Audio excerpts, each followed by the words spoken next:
வணக்கம் எல்லாருக்கும். நம்ம வாழ்க்கையில ஒரு முடிவு எடுக்கிறதுக்குள்ள அதுக்குள்ள எத்தனையோ சின்ன சின்ன முடிவுகள் எடுப்போம் இல்லையா? அதே மாதிரி ஒரு கம்ப்யூட்டரை எப்படி புத்திசாலித்தனமா ஒண்ணுக்குள்ள ஒண்ணுன்னு பல முடிவுகளை எடுக்க வைக்கிறதுன்னு யோசிச்சிருக்கீங்களா? வாங்க, இத பத்தி தான் நாம இப்போ பார்க்க போறோம்.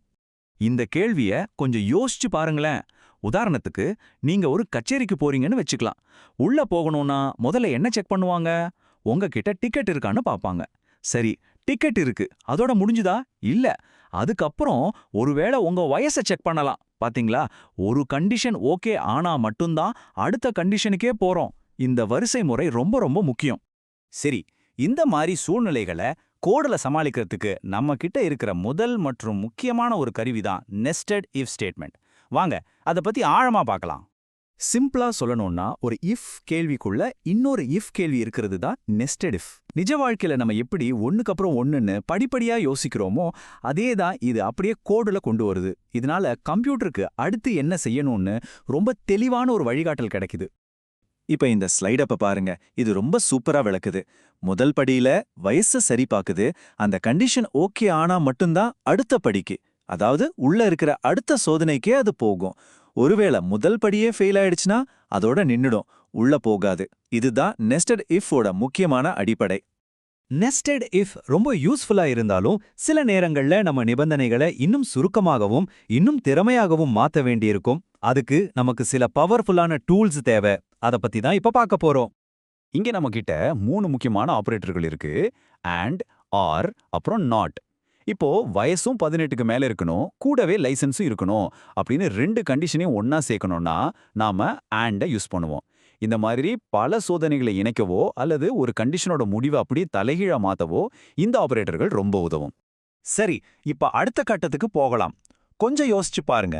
நீங்க ஒண்ணுக்கு அப்புறம் ஒண்ணுன்னு வரிசையா செக் பண்ணல. ஆனா உங்ககிட்ட இருக்கிற பல ஆப்ஷன்ஸ்ல இருந்து கரெக்டா ஒன்னை தேர்ந்தெடுக்கணும். அப்போ என்ன செய்வீங்க? இதுக்கு தான் பைத்தான்ல மேட்ச் கேஸ்னு ஒரு சூப்பரான விஷயம் இருக்கு. இத ஒரு ஹோட்டல் மெனு கார்டு மாதிரி கற்பனை பண்ணிக்கோங்க. நீங்க ஒரு டிஷ் ஆர்டர் பண்றீங்க. சர்வர் என்ன பண்ணுவார்? உங்க ஆர்டரை மெனுல இருக்கிற லிஸ்டோட பொருத்தி பார்த்துட்டு சரியான உணவை கொண்டு வருவார் இல்லையா? அதே மாதிரி தான் மேட்ச் கேஸும் ஒரு மதிப்பை எடுத்துக்கிட்டு அது எந்த கேஸோட பொருந்துதுன்னு பார்த்து அதுக்கேத்த வேலையை செய்யும். ஆக, இங்க நாம புரிஞ்சுக்க வேண்டிய முக்கியமான விஷயம் என்னன்னா, மேட்ச் கேஸோட முக்கிய நோக்கமே நம்ம கூட ரொம்ப தெளிவாவும் நேர்த்தியாவும் வச்சுக்கிறது தான். ஏன்னா கோடு படிக்க எளிமையா இருந்தாதான் அதை மத்தவங்களும் புரிஞ்சுக்க முடியும், நம்மாலையும் சுலபமா திருத்த முடியும். அதனால நீளமான குழப்பமான இஃப் ஸ்டேட்மெண்ட் சங்கிலிகளை தவிர்க்க இது ஒரு அருமையான வழி. இப்ப நீங்களே இந்த ரெண்டுக்கும் இருக்கிற வித்தியாசத்தை பாருங்க. இடது பக்கம் இருக்கிற இஃப் எலிஃப் சங்கிலி கொஞ்சம் நீளமா படிக்கிறதுக்கு கொஞ்சம் கஷ்டமா இருக்கு இல்லையா? ஆனா வலது பக்கம் இருக்கிற மேட்ச் கேஸ் எவ்வளோ அழகா எளிமையா இருக்கு பாருங்க. இதுல கடைசியா இருக்கிற கேஸ் அண்டர்ஸ்கோர் ரொம்ப முக்கியம். இது ஒரு டிஃபால்ட் ஆப்ஷன் மாதிரி. மேலே இருக்கிற எந்த கேஸும் பொருந்தலன்னா இது ஆட்டோமேட்டிக்கா வேலை செய்யும். சரி, இதுவரைக்கும் நாம தனித்தனியா பார்த்த இந்த எல்லா கருவிகளையும் ஒன்னா சேர்த்து ஒரு நிஜமான சூழ்நிலையில எப்படி பயன்படுத்துறதுன்னு ஒரு உதாரணத்தோட பார்க்கலாம் வாங்க. இந்த ஸ்லைடு ரொம்ப அழகா காட்டுது பாருங்க. ஒரு புரோகிராமர் எப்படி ஒரு சிக்கலான பிரச்சனைக்கு ஒவ்வொரு பகுதிக்கும் சரியான கருவியை புத்திசாலித்தனமா தேர்ந்தெடுக்கிறாருன்னு இதுல பார்க்கலாம்.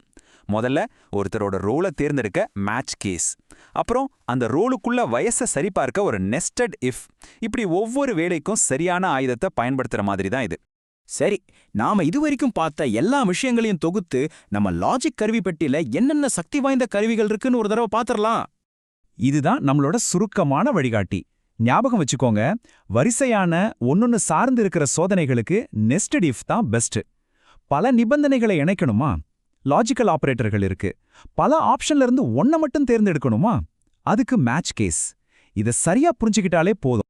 இப்போ நம்ம பார்த்த இந்த ப்ரோக்ராமிங் லாஜிக் வெறும் கம்ப்யூட்டருக்கு மட்டும் இல்லை, நம்ம அன்றாட வாழ்க்கையிலையும் இது இருக்கு. அதனால இந்த கேள்வியோட இந்த விளக்கத்தை முடிக்கிறோம்.